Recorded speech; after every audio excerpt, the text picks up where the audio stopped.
written in Aramaic around the time of the 3rd century BC.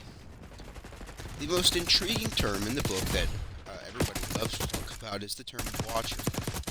The term watcher is not unique to 1 Enoch. It's actually a term that's used in the Bible.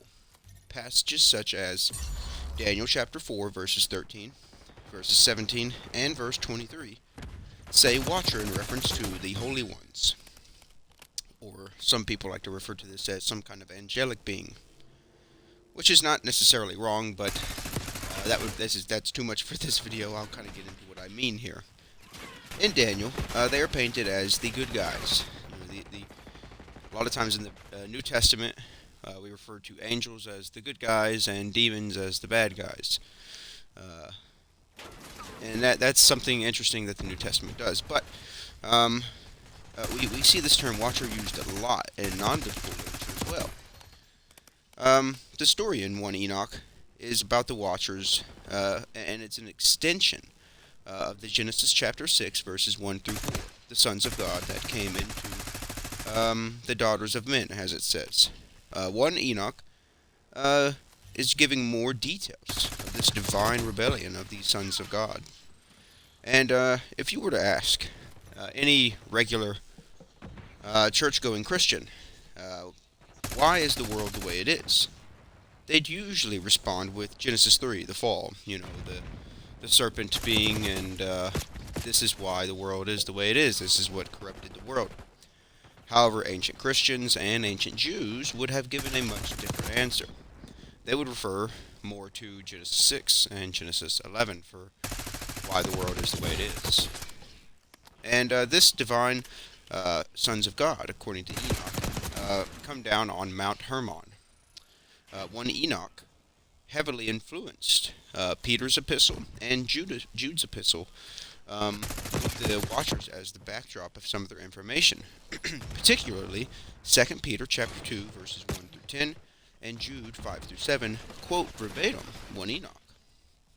So many will ask, well, if biblical authors are quoting Enoch, 1 Enoch, then why don't we include this a part of the canonicity of the Bible?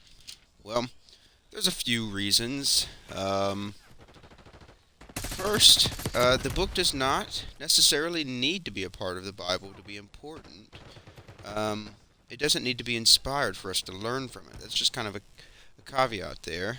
But for the specific reasons of why most don't consider it a part of the real canon, you could just say, well, Peter and Jude, when they quote Enoch, doesn't necessarily mean that they see it as Scripture.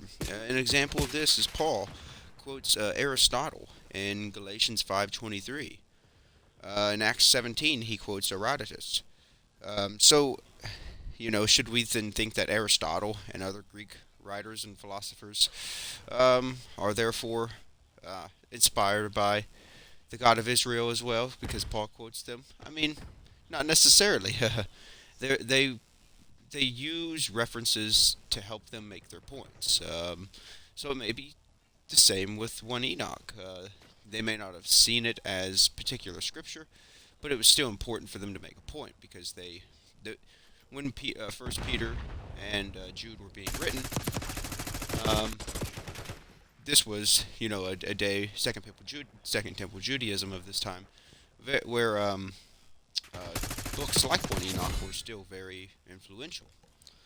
So that's the first part that you could look at. Even an analogy could be like, think of a scenario where a Christian scholar might quote Bar Ehrman as evidence against Jesus mythicism. Just because they quote a passage or a paragraph of Bar Ehrman doesn't mean that the Christian thinks that everything Bar Ehrman says is true. So it could be true here as well with some of our ancient writers too. They just quote a particular part that they agree with, but it doesn't mean they agree with everything that the Greek individual said. So that's the first part. But second, this is a deeper issue. Some interpretations of 1 Enoch saw Enoch as the Messiah. Specifically, 1 Enoch 71, verses 13 through 14, Enoch's called the Messiah, something that obviously contradicts um, uh, Jesus with the Christian view. So many early Christians definitely rejected this book for that particular reason. Um, which would, obviously, like I said, it makes a lot of sense. But again, this doesn't mean that the book is just not important. There's still so much to learn about this book.